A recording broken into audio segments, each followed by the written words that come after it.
Okay, Physics 11H, the electric field. All right, I wish we were at school and I could show you the spandex and we can do all that stuff because that illustrates the electric field very well. So the electric field is like the gravitational field. So what is gravitational field? All right, grav field. Where was a hair or something on here? G equals Fg over mass, right? Gravitational field strength, we usually write this as Fg equals mg, right? Fg equals m times g. We usually rearrange it. This is field strength. Field strength. And again, this is at, this could be at Earth's surface. And this is whatever the amount of force acting on it from that field, and this is the mass of the object, right? Which is the property of the matter. All right, so we usually rearrange this equation to write Fg equals mg. So the amount of force that acts on the object is proportional to the object's mass times the gravitational field strength of wherever it's located.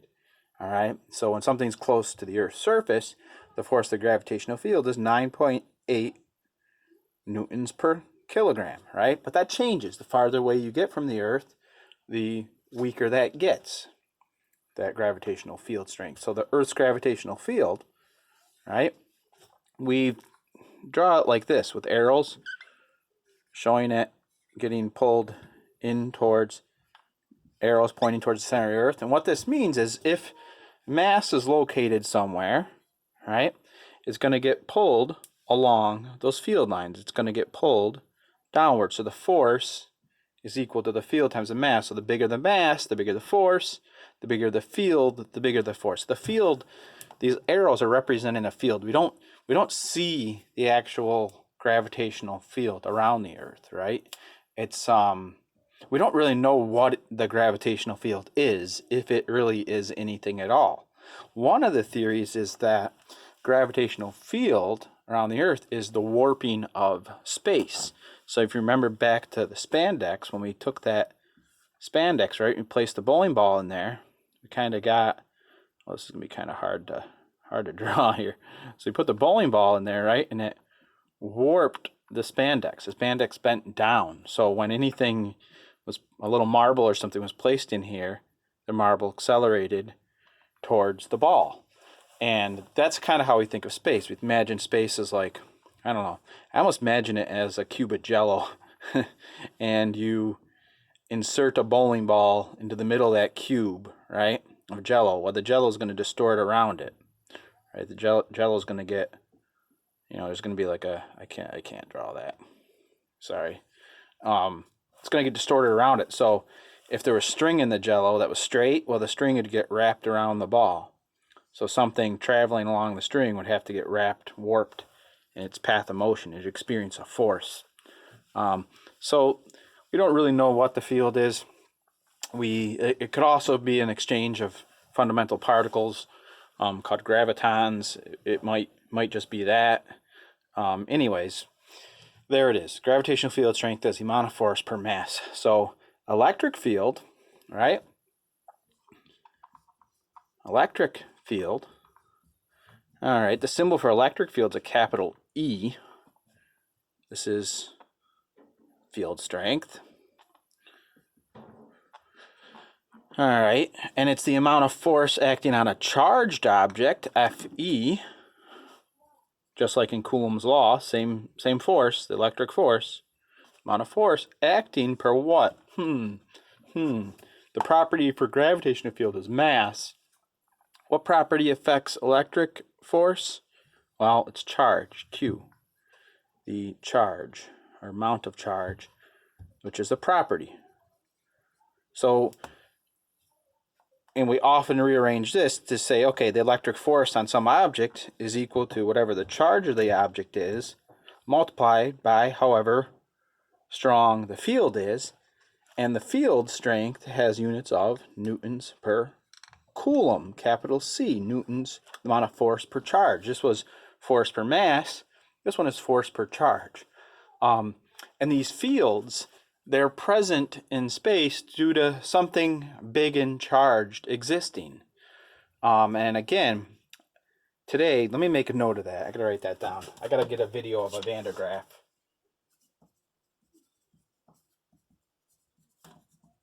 Van der Graaf video. If I might see if I can get into school and drop some stuff off that I had here, and if I do, maybe I'll grab a couple things to bring home and make a couple videos for you. Oh no, my screen just shifted. Not sure what just happened there. That's bizarre. My phone slipped or something. But anyways, that's electric field. So let me look at a couple examples for you here. This is on worksheet 2. I'm going to do number 1 for you. Of course, you know, I got to dig it out. All right. There's a little bit of a description of this on that worksheet, worksheet 2. These are nice, simple questions, and the solutions to these are already written up. So, you know, here we go. And I gave it to you as E equals F over Q. The strength in an electric field in some location space is determined by measuring the amount of force acting on a charged particle placed in the field. Field strength ends up being amount of force per unit charge, newtons per coulomb, similar to how gravitational field strength is the amount of force per unit mass. This shouldn't be a surprise, as we saw that Coulomb's law follows the same form as Newton's universal law of gravitation. It's really cool. Fields, they all follow that same format. So what the heck do we do? Number 1, a 10 microcoulomb charged particle experiences a force of 6 newtons when placed in a particular electric field. Determine the strength of the electric field. All right, let me draw this for you. When we just draw a random electric field, what we do is we just draw some arrows. All right, so this is an electric field, and we're going to learn a little bit more about electric fields in a lab tomorrow, a simulation lab, how we do this, where they come from. So the field lines, these are called field lines. They show a few things. Show the direction of force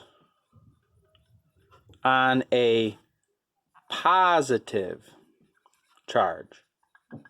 All right, direction of force on a positive charge. So a little positive charge here, all right? Let's say this is a little plus Q. It would experience a force that way. And these field lines, the field exists all through this space, right? There's field between the lines, right? The arrow's just showing a representation showing the overall direction and strength of the force. They also show strength of the field. Couple ways they show the strength. A stronger field you represent with denser lines, right? So if I want to make this a really strong field, I show denser lines, all right? So they can show that. Literally the direction and strength, magnitude and direction. They're vectors, right? They show magnitude and direction. Let me actually erase this charge, and I'll draw it in a little different color. I got these cute little colored whiteboard markers that are, all right? So that red arrow is showing the direction of the force on the little charged particle Q. All right, plus Q. The vector's F. And the field is capital E. Okay? So now let's do the actual math here. Uh-oh, I lost my whiteboard cap. Dropped it somewhere. Oh well. All right. So let's do the actual math here for this problem. All right, I'm just going to list everything I was given, plus 10 microcoulombs, which micro means positive 10 times 10 to the negative 6 coulombs. Electric field is unknown, and the force is 6.0 newtons. So electric field is force over charge, Q. All right, so it's 6.0 newtons per 10 to the negative 10 times 10 to the negative 6 coulombs, it's going to be a pretty big electric field. 6 divided by 10 to the negative 6 is 600,000 newtons per coulomb. That's okay. You're going to get big numbers because we're dealing with small amounts of charge on the bottom, Q. Actually, that's a lot of charge, but that's a reasonable amount electric field strength. For reference, okay, if I charge up the Van de Graaff generator, man, I gotta get some videos. If I charge up the Van de Graaff generator, it sends a spark, right? It sends a spark through the air. That requires an electric field, of something like 3 million newtons per coulomb, or, we'll see another unit for this later on, but something like 3 million newtons per coulomb. So it requires a pretty strong electric field. So electric field strengths are on this order. And then variations on this. So for like number 2 and 3, which on your homework, all right, I just give you different variables, right? So number 2, electric field strength of, so I give you the field strength this time, 1,000 newtons per coulomb. Force is pretty small, so it's a pretty weak field. I'm looking for the amount of charge. All right, you got to figure that out. E equals F over Q. You're going to solve for Q, plug in the givens. It says determine the charge on the object. Is there any way to tell if this object is charged negatively or positively? How could we tell? Well, remember, these field lines show which direction the force would be applied to a positive charge. So we'd actually have to take this charge and let it go and see in which direction it accelerates. If it accelerates to the left, upstream, then it must be a negative charge, right? If it accelerates downstream, it's a positive charge. So if you throw something in here and it goes to the left, think of it like a stream, but things can automatically go upstream, right? It's like if the Earth repelled mass as well, right? You threw something at the Earth and it flew away. That'd be pretty cool. But anyway, so this is your electric field here. If you drop something in here and it goes upstream, it's negatively charged. If it goes downstream, it's positively charged. Number 3, all right, number 3, you're going to have to go back. You're going to have to go back to some of your kinematics, but this will be good review for the final. We're starting to get to the point where I'm not going to cover too much more information. I got to sit down and look at the calendar and make a plan here for reviewing. I'm going to have you guys do a little bit more with electrostatics because it's very important. Those of you that are going to go to college for engineering or science in general, chemistry, bio, you need to know electrostatic forces. You need to know voltage. You need to know electric field. You need to know Coulomb's law. All right, that's pretty much where you need to end. We might do a little bit of modern physics at the very end, having to do with light and the wave duality properties of matter, which is really cool. Also very useful for chemistry, and biology and that sort of thing in the future. But anyway, so number 3 is particle mass 0.01 milligrams. So the mass is 0.010 milligrams. Milli is 10 to the negative third grams. So kilograms, oh man. We typically have to convert these to kilograms. So you have to divide this by 1,000 again. So this ends up being 0.01 to the negative 6 kilograms. Sorry for that. I should have just given you that. The Q is 9.0 nanocoulombs. That's 10 to the negative 9th coulombs. The electric field strength we don't know. We know that it achieves a velocity of 10 meters per second in 0.7 milliseconds. So we have change in velocity is going to be positive 10 meters per second in a time of 0.7 times 10 to the negative third seconds. All right. So what we have here is Newton's second law. We have F is the electric force, QE, which results in an acceleration. So we have to figure out F net equals MA. So F net is basically you're saying QE equals MA.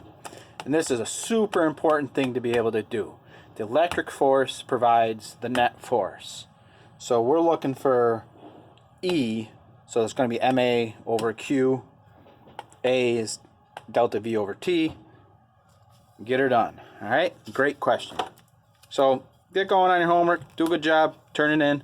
Don't just copy the solutions. You can go to the solution, check them out. But if it looks like you literally just copied them, I'm going to give you a 2 out of 3. Okay? All right.